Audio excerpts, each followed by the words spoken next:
Students, अब हम लोग न्यूक्लियर फिजिक्स के अंदर में न्यूक्लियर कोलिजन्स का कॉन्सेप्ट देखेंगे। न्यूक्लियर कोलिजन को देखो कैसे रिप्रेजेंट करते हैं। न्यूक्लियर कोलिजन का क्या मतलब होता है कि किसी भी न्यूक्लियस का किसी के साथ कोलिजन। ओके, तो इसको जो कोई भी कोलिजन का जो रिएक्शन होता है उसको हम कैसा दिखाते हैं, देखो एक्स और वाई। एक्स का क्या मतलब है कि एक्स एक न्यूक्लियस था जो कि रेस्ट पे था, उसके ऊपर हमने किसको कोलाइड कराया, किसको बम्बार्डिंग करा दिया, ए नाम के एटम का। ठीक है, ए न्यूक्लियस का। तो ये बम्बार्डिंग पार्टिकल है, मान लो ये कुछ भी हो सकता है, अल्फ़ा बीटा गामा डेल्टा जो भी कुछ भी है, उसका हमने इसके एक्स के न्यूक्लियस जो कि रेस्ट पे था उस पर कोलाइड कराया। उससे क्या मिला हमको, वाई और बी मिला। तो ये इसको हम ऐसा डिनोट करते हैं, एक्स उस पर बम्बार्ड कराया ए से, तो बना हमको बी, और एक जो रिएक्टेंट प्रोडक्ट मिला हमको वो मिला वाई। तो इस कोलिजन्स के अंदर हम लोग मेनली मोमेंटम का कंजर्वेशन, चार्ज का कंजर्वेशन और मास इनर्जी, जैसा कि हमने देखा है कि मास m/c² जो होता है वो इनर्जी होता है, तो मास इनर्जी का भी कंजर्वेशन लगाते हैं। तो जैसे मान लो ये हमारा न्यूक्लियर रिएक्शन है, क्या है, ए को बम्बार्ड कराया एक्स के ऊपर तो मिला वाई प्लस बी। तो मान लो ए जो पार्टिकल था उसका काइनेटिक एनर्जी था k1, एक्स का इनिशियल काइनेटिक एनर्जी था k2, वाई का था k3 और बी का मिला है जो वो है k4। तो इसमें जब हम लोग मास इनर्जी का कंजर्वेशन लगाएंगे क्या होगा, इस दोनों का एनर्जी बराबर इन दोनों का एनर्जी, तो k1 प्लस k2 बराबर k3 प्लस k4। साथ साथ में इनका जो भी मास था, मान लो ये मास था ए का प्लस मास ऑफ एक्स, इन दोनों का मास का भी एनर्जी का कुछ इक्विवेलेंस होगा, यानी इसका जितना मास है उसके हिसाब से इतना एनर्जी होगा इस तरफ पे। वैसे इधर पे क्या होगा, वाई और जो मास बी का है उसको c² से गुना करेंगे, इतना एनर्जी इधर प्रोडक्ट पे मिलेगा। तो टोटल एनर्जी हम लिखेंगे तो ये लिखेंगे k1 प्लस k2 जोड़ इन दोनों का मास का c² से गुना करके जो एनर्जी है वो इस तरफ पे, और इन दोनों का मास का जो समेसन करके c² से मल्टीप्लाई करके ये एनर्जी हो जाएगा, हमको इधर साइड पे मिल जाएगा, प्रोडक्ट साइड पे। तो देखो किसी भी न्यूक्लियर रिएक्शन बोलो चाहे कोलिजन बोलो, न्यूक्लियर रिएक्शन या कोलिजन में जो एनर्जी रिलीज होता है उसको हम उस रिएक्शन का क्यू वैल्यू बोलते हैं, यानी रिएक्शन से जो हमको एनर्जी मिलता है उसको हम क्यू वैल्यू बोलते हैं। यहाँ पे हमने क्यू वैल्यू क्या बोलेंगे, यहाँ पे देखो तो हमको क्या मिला था, k3 प्लस k4 तो काइनेटिक एनर्जी था, इनिशियल रिएक्टेंट ये तो प्रोडक्ट साइड का, रिएक्टेंट साइड में था k1 प्लस k2। तो इन दोनों का जो सब्ट्रैक्ट कर दिया हमने, क्या सब्ट्रैक्ट किया, प्रोडक्ट का काइनेटिक एनर्जी माइनस रिएक्टेंट का काइनेटिक एनर्जी, इसको ही हम बोलते हैं क्यू वैल्यू इस रिएक्शन का। और हम जानते हैं कि ये जो चेंज का मान आता है वो आता है प्रोडक्ट का मास माइनस रिएक्टेंट का मास गुने c² के बराबर, ये आता है हमारा। समेसन लगा दिया है कि जितने सारे प्रोडक्ट हैं सबको रिएक्टेंट को भी जोड़ दो, प्रोडक्ट को भी मास को जोड़ दो, दोनों को घटा लो, तो मास में जितने का कमी आया उसको c² से मल्टीप्लाई करा के हमको मिल जाएगा कि कितना एनर्जी रिलीज हुआ होगा। अब देखो ये क्यू वैल्यू जो है वो या तो पॉजिटिव हो सकता है या निगेटिव हो सकता है। अगर ये पॉजिटिव है तो इसका मतलब है कि एनर्जी रिलीज हुआ है, यानी पहले जितना एनर्जी था प्रोडक्ट प्लस कुछ एनर्जी रिलीज कर दिया, बाहर कर दिया, एनर्जी बाहर किया तो स्टेबिलिटी बढ़ जाएगा किसका, प्रोडक्ट का। इसका मतलब है कि प्रोडक्ट का जो एनर्जी लेवल है वो कम रहेगा रिएक्टेंट के मुकाबले। तो चूँकि प्रोडक्ट का एनर्जी लेवल कम है इसीलिए प्रोडक्ट जो है वो ज़्यादा स्टेबल होगा। लेकिन अगर Q निगेटिव है इसका मतलब एनर्जी एब्जॉर्ब किया है, यानी इसको उल्टा तुमको रिएक्टेंट साइड पर एनर्जी खिलाना पड़ा है। ठीक है, तो इसका मतलब है कि प्रोडक्ट जो बनेगा उसका एनर्जी ज़्यादा होगा किससे, रिएक्टेंट के मुकाबले। तो वो जो प्रोडक्ट बनेगा जिसका एनर्जी ज़्यादा है वो स्टेबिलिटी क्या हो जाएगा, कम हो जाएगा। तो Q जो होता है हम क्या बोल सकते हैं कि ये binding energy of product minus binding energy of reactant, ये हो जाएगा। अब देखो एक क्वेश्चन है, ये क्वेश्चन क्या बोल रहा है, after absorbing A slowly moving neutron of mass mn, एक न्यूट्रॉन जिसका मास mn है, उसका मोमेंटम लगभग लगभग 0 दिया हुआ है। A nucleus of mass m breaks into 2 nuclei of mass m1 and m5m1। क्या हुआ देखो, एक न्यूक्लियस था जिसका मास था m, उसके ऊपर तुमने एक न्यूट्रॉन अटैक करा दिया जिसका मास है m इंटू n, ठीक है, इसका अटैक करा दिया। तो ये टूट के 2 न्यूक्लिया बन गया, एक तो बन गया m1 और दूसरा बन गया 5m1, ठीक है। तो इसका मतलब देखो क्या होगा, इसका मतलब क्या होगा कि ये जो पूरा इधर पे कितना बना 6m1, तो ये क्या हो जाएगा मास ऑफ एक न्यूट्रॉन प्लस ये बढ़ के न्यूक्लियस का मास, ठीक है, वही लिखा हुआ। If the de Broglie wavelength of nucleus with mass m1 is lambda, इसका डी ब्रोगली वेवलेंथ दिया है लेमडा, तो de Broglie wavelength of the nucleus will be, तो इसका जो है डी ब्रोगली वेवलेंथ ये क्या होगा ऐसा ये पूछ रहा है, ठीक है। तो देखो सबसे पहले हमको पता है क्या चीज़, हमको पता है कि जो इनिशियल इसका मोमेंटम था, मोमेंटम जो इनिशियल था इसका भी 0 था और इसका भी 0 था क्योंकि ये रेस्ट पे था, ठीक है।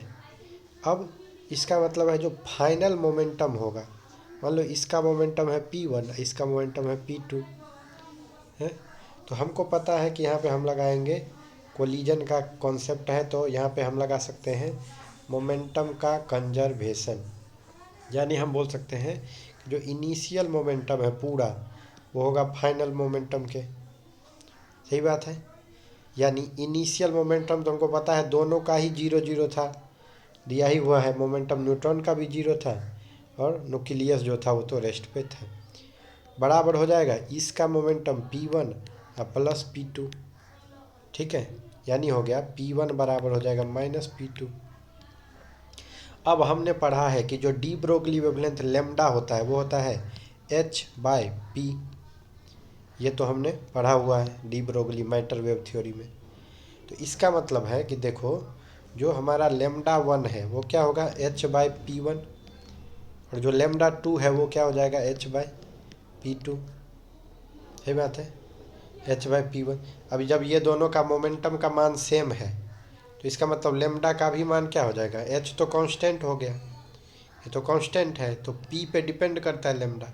अगर p1 बराबर p2 आ गया, खाली माइनस का चिन्ह यानी दिशा अलग आए, तो लेमडा तो मान होता है तरंग दैर्घ्य, तो उसको तो मॉड देखेंगे तो नेगेटिव साइन से कुछ करना नहीं, तो वो h/p1 उसका भी है, तो दोनों का लेमडा क्या हो जाएगा सेम। ये हो गया अपना एक कॉन्सेप्ट, ठीक है। इसमें क्या देखा हमने कि मोमेंटम चेंज नहीं हो रहा है, फाइनल मोमेंटम बराबर इनिशियल मोमेंटम हो रहा है। अब देखो एक क्वेश्चन दिया हुआ है, above is the plot of binding energy per nucleon against the nuclear mass m, a b c d e f जो है करस्पॉन्ड टू डिफरेंट न्यूक्लियाई, ठीक है। बाइंडिंग एनर्जी पर न्यूक्लियन दिया हुआ है EB, किसके लिए A B C D E F क्या है, ये अलग अलग न्यूक्लियाई हैं, ठीक है, न्यूक्लियर मास है। तो पूछता है इसमें से 4 रिएक्शन है, उसमें से पूछता है कि A प्लस B से बना C प्लस E, C से ये बना, where E is the energy release, ये जो है वो एनर्जी रिलीज दिखा रहा है। तो किस रिएक्शन में E जो है वो पॉजिटिव होगा, तो देखो सबसे पहला क्या है A प्लस B से बन रहा है C प्लस E, क्यों, अब देखो जिसका जो बाइंडिंग एनर्जी पर न्यूक्लियन है, बाइंडिंग एनर्जी पर न्यूक्लियन किसका ज़्यादा है, इसमें से A B C में से अगर देखेगा तो जो C का है बाइंडिंग एनर्जी पर न्यूक्लियन जो है C का वो क्या है A और B से ज़्यादा है, A और B से ज़्यादा है C का बाइंडिंग एनर्जी पर न्यूक्लियन। यहाँ पे देखो ग्राफ में ये ऊपर बन रहा है, यहाँ पे ये ऊपर बन रहा है, ए और बी से ऊपर बन रहा है। इसका मतलब जो सी है वो क्या है, अभी हम बताए थे कि क्यू वैल्यू पॉजिटिव जब होता है तो प्रोडक्ट ज़्यादा स्टेबल होता है। प्रोडक्ट ज़्यादा स्टेबल होता है तो उसका इनर्जी लेवल कम रहता है, लेकिन बाइंडिंग इनर्जी पर न्यूक्लियन ज़्यादा होगा।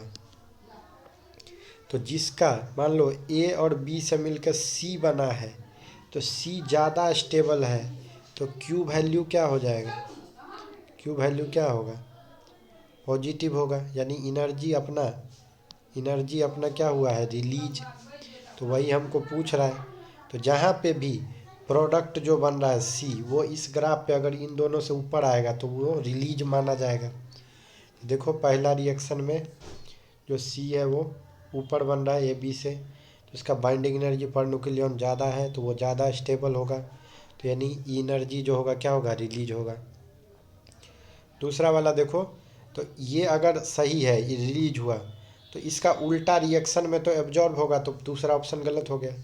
तीसरा क्या है, डी और ई से मिलके, डी और ई से मिलके जब एफ बनेगा तो देखो ये तो नीचे के तरफ जा रहा है, बाइंडिंग एनर्जी पर न्यूक्लियन तो इसका कम है एफ का, तो ये वाला तो पार्ट नहीं होगा क्योंकि ये एफ ज़्यादा स्टेबल नहीं बनेगा। लेकिन जब एफ से बनेगा ई और डी तो ये हो जाएगा। तो इसका मतलब हमारा आंसर पहला और चौथा, यानी कि इसका आंसर हो जाएगा डी। यहाँ से हमने एक कॉन्सेप्ट सीखा है कि जो बाइंडिंग एनर्जी पर न्यूक्लियन जिसका ज़्यादा है वो स्टेबल होगा। स्टेबल अगर प्रोडक्ट बनता है तो इसका मतलब है कि एनर्जी रिलीज हुआ होगा। अब देखो एक एग्जाम्पल क्या दिया हुआ है, इस रिएक्शन का हीलियम है He4 दो मिलके 8Be। अब दिया हुआ है क्या कि बाइंडिंग एनर्जी पर न्यूक्लियन, इसी को तो Be बाय ए बोलते हैं। ये क्या है, एटॉमिक मास, मास जितना उतना ही न्यूक्लियन। तो binding energy per nucleon of helium दिया हुआ है x, और binding energy per nucleon of beryllium दिया हुआ है y। तो यहाँ से जो Q वैल्यू होगा, Q वो क्या होगा, देखो 8 बेरिलियम यानी 8 इंटू वाई। क्यों, क्योंकि बेरिलियम का पर न्यूक्लियन तो y है, और इसके 8 हैं तो 8 न्यूक्लियन है, 8 टोटल न्यूट्रॉन प्लस प्रोटॉन मिला के, माइनस यहाँ पे हीलियम का कितना था x, और कितने हीलियम के न्यूक्लियन है, 4 4 मिला के 8, तो 8x। तो यही तो क्यू वैल्यू हो जाता है कि प्रोडक्ट माइनस रिएक्टेंट। प्रोडक्ट कौन है यहाँ पे, बेरिलियम, रिएक्टेंट कौन है, हीलियम। तो यहाँ पे अगर हमको क्यू वैल्यू निकालना है किसका, अल्फ़ा डीके, तो अल्फ़ा डीके के लिए बोल रहे हैं। अल्फ़ा डीके का मतलब हम लोग आगे चैप्टर में देखेंगे। अल्फ़ा का मतलब होता है कि हीलियम का जो न्यूक्लियस है वो बाहर हो जाए, He2 4 ये जो होता है इसका जो न्यूक्लियस है वो बाहर हो जाए। तो देखो XZA ये एक एटम था, तो अगर हीलियम बाहर हो जाएगा तो मान लो पहले X था, ये A था, यहाँ पे Z था, तो Z में से 2 चला गया और A में से 4 चला गया अगर तुमने अल्फ़ा पार्टिकल निकाला तो। वही यहाँ पे हुआ है कि X से जब तुमने एक हीलियम 4 और 2 निकाल दिया तो क्या हो गया, एक नया एटम बना y का एटॉमिक मास 4 से कम हो जाएगा, A-4 हो जाएगा, और Z जो है Z-2 हो जाएगा। तो इसका Q वैल्यू क्या होगा, तो Q वैल्यू इसका होगा kinetic energy of alpha particle जो काइनेटिक एनर्जी ऑफ ये पार्टिकल जो y बना है नया वो। ऐसा क्यों होगा, क्योंकि इस साइड पे ये रेस्ट पे है, तो इसका कोई काइनेटिक एनर्जी अगर नहीं है।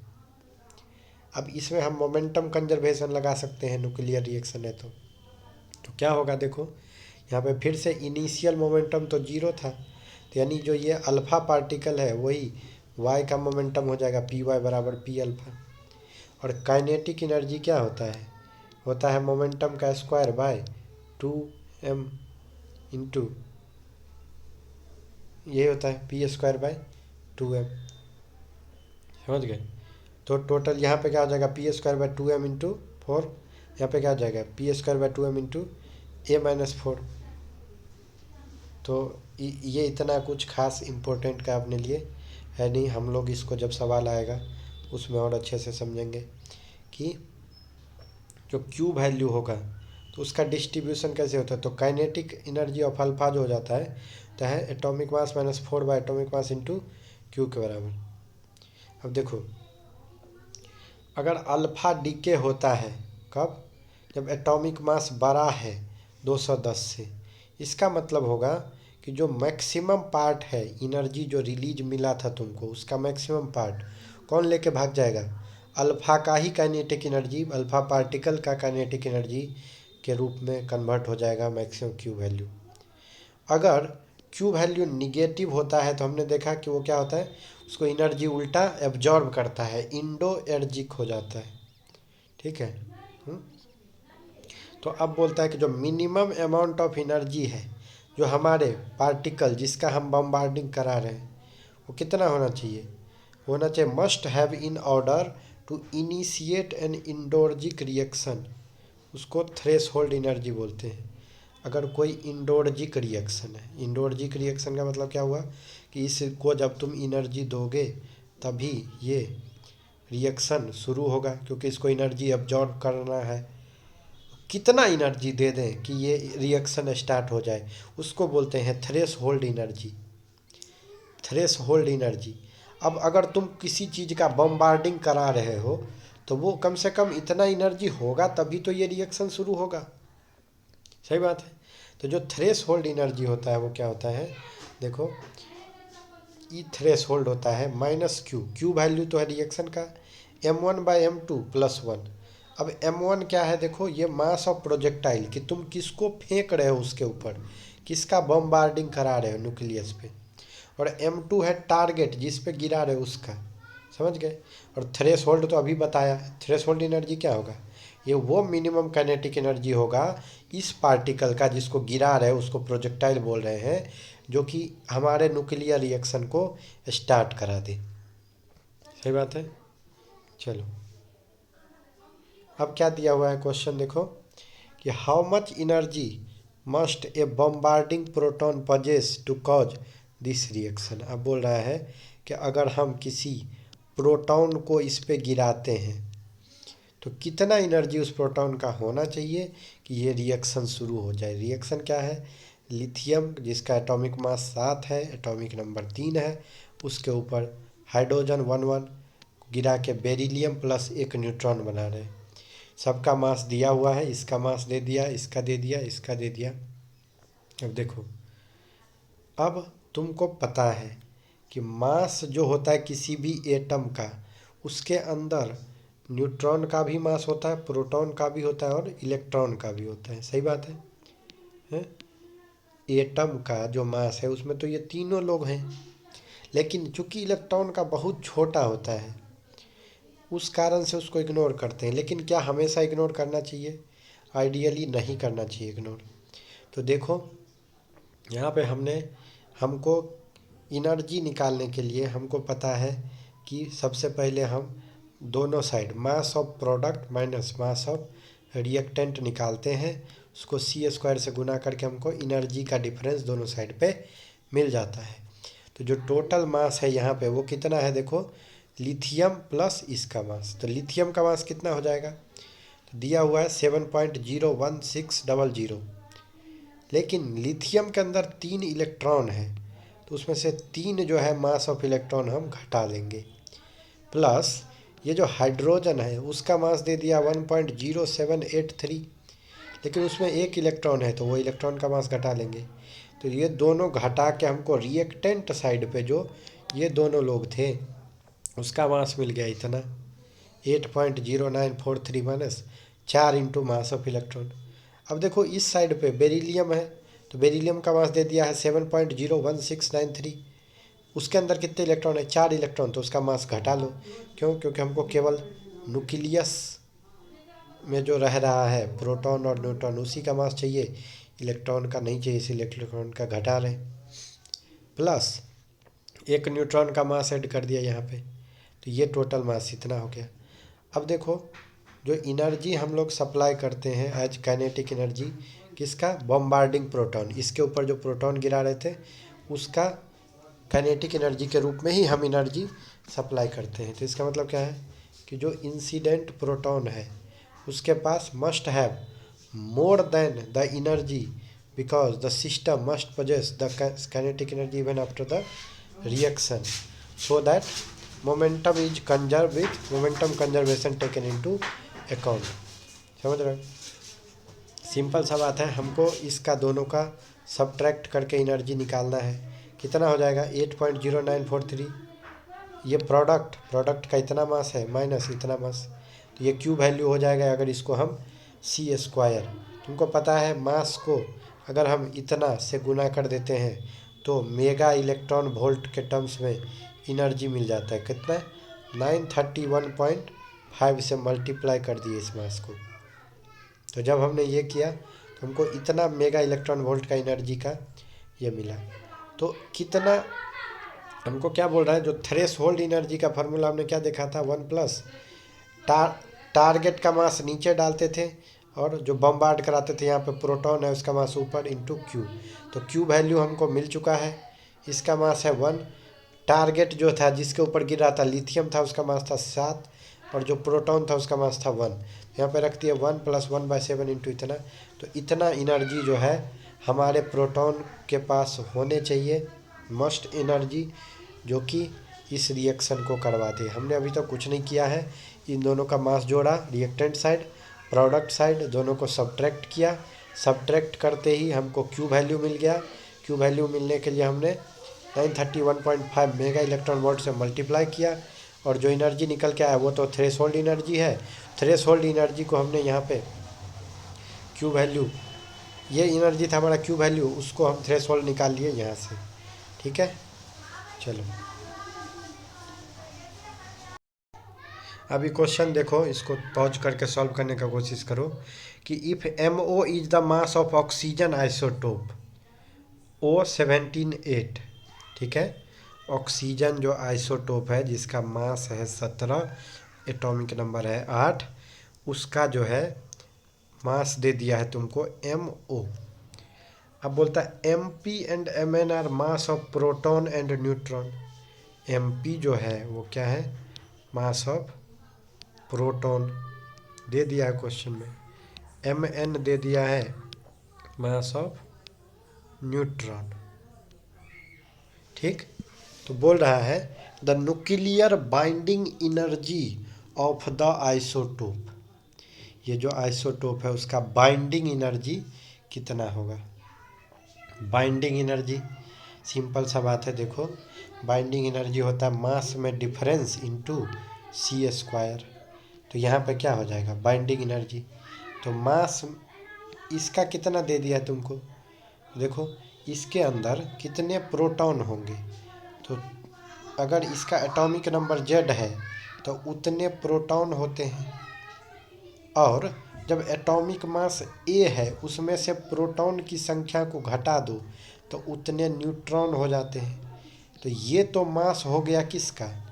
न्यूक्लियस का। उसमें से जो एटम का मास दे दिया था तुमको वो दे दिया था MO, उसको घटा लोगे इंटू सी स्क्वायर से मल्टीप्लाई कर दोगे, यही तो हो जाएगा बाइंडिंग एनर्जी। बाइंडिंग एनर्जी होता है न्यूक्लियॉन्स का मास माइनस गिवन मास, इन दोनों का फर्क इंटू सी स्क्वायर। तो टोटल Z नंबर प्रोटॉन है, A minus Z number neutron का संख्या है, उसको न्यूट्रॉन के मास से मल्टीप्लाई कर दिए, Z को प्रोटॉन, यानी ये हो गया प्रोटॉन की संख्या गुने प्रोटॉन का मास जोड़ न्यूट्रॉन की संख्या गुने न्यूट्रॉन का मास, ये करके तुमको न्यूक्लियॉन का मास आ गया, माइनस ये दिया हुआ था इतना मास है, इन दोनों का जो फर्क है उसको सी स्क्वायर से मल्टीप्लाई कर दो। अब तुमको पता है यहाँ पे प्रोटॉन कितने हैं? 8, तो 8 गुने मास ऑफ प्रोटॉन, और 17 में से 8 चला गया 9, तो 9 गुने मास ऑफ न्यूट्रॉन। अब माइनस कितना दे दिया था ऑक्सीजन का न्यूक्लियस? MO इंटू सी स्क्वायर कर दोगे तो आंसर आ जाएगा इसका C। ये बहुत ही आसान क्वेश्चन है, बाइंडिंग एनर्जी का डेफिनेशन पे ही बेस्ड है ये, यही होता है बाइंडिंग एनर्जी। अब क्वेश्चन दिया हुआ if the binding energy per nucleon इतना एंड इतना न्यूक्लियर, इतना एंड इतना है, तो एनर्जी ऑफ प्रोटॉन कितना होना चाहिए यहाँ पे वो पूछ रहा है।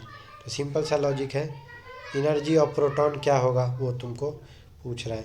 तो यहाँ पे कितने हो गए देखो, यहाँ पे 2 बने हैं, 8 देखो बाइंडिंग एनर्जी पर न्यूक्लियन है, तो उसको अगर तुम न्यूक्लियॉन्स की संख्या से गुना कर दोगे तो इसका एनर्जी मिल जाएगा।